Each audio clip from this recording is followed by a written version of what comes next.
1969 marked man's first footsteps on the moon as we watched Neil Armstrong and Buzz Aldrin plant the American flag on the lunar surface. America's youth grooved to the sounds of rock and roll in a festival called Woodstock, which would come to symbolize the changing social climate. Nevertheless, it was conservative, celebrating a victory as Richard Nixon assumed the presidency. Ted Kennedy would find his political future changed forever when the car he was driving careened off the bridge to Chappaquiddick Island, killing his passenger, a pregnant Mary Jo Kopechne. The political scene abroad was changing as well. The Palestinians united under the banner PLO, with Yasser Arafat declared its leader. Primetime television found its leaders in the Smothers Brothers, whose irreverent humor finally got them canned.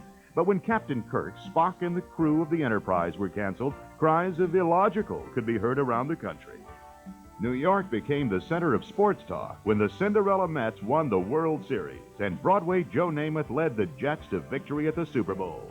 The Big Apple grabbed our attention again when the sexually provocative play O Calcutta opened off-Broadway.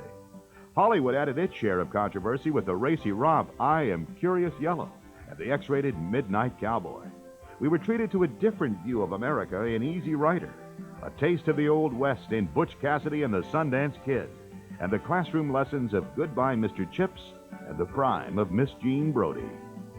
But Hollywood was the scene of real-life tragedy when Charles Manson and his followers were arrested for the brutal murders of actress Sharon Tate and Leno and Rosemary LaBianca.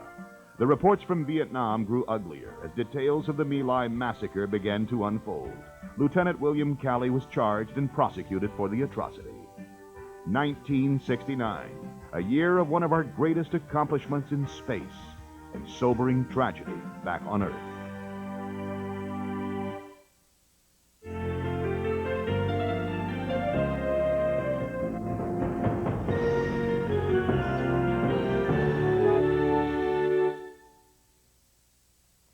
Hi, I'm Suzanne Dunn for Encore.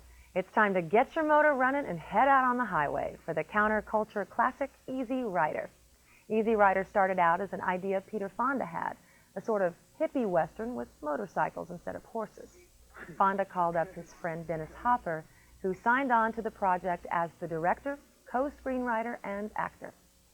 Shooting the film was as chaotic as what finally appeared on America's movie screens in 1969. The part of George Hansen was originally slated for character actor Rip Torn, but he was fired after clashing with Dennis Hopper. The studio began looking for a new actor for the part of Hansen, and they suggested an actor who could also double as a babysitter for the on-set hijinks. It was Jack Nicholson who spent the 60s playing bit parts in movies, as well as taking turns behind the camera as a producer and screenwriter. His role in Easy Rider became a classic. He soon took up acting full-time. After Easy Rider completed shooting, the filmmakers had over 10 hours of footage with no real focus, so the actors went in and edited their favorite parts together. Dennis Hopper worked on the road scene, Peter Fonda worked on the psychedelic graveyard scene, and Jack Nicholson worked on the campfire scene. The result was still too long, so they brought in another editor to bring the film down to an hour and a half. Easy Rider is a great drama. In fact, here at Encore, we've launched a new channel that will play only true stories and drama 24 hours a day, 7 days a week. For more information on Encore's new True Stories and Drama channel, call and ask about Encore's multiplex. Now stay tuned. Here's Easy Rider, and it's rated R.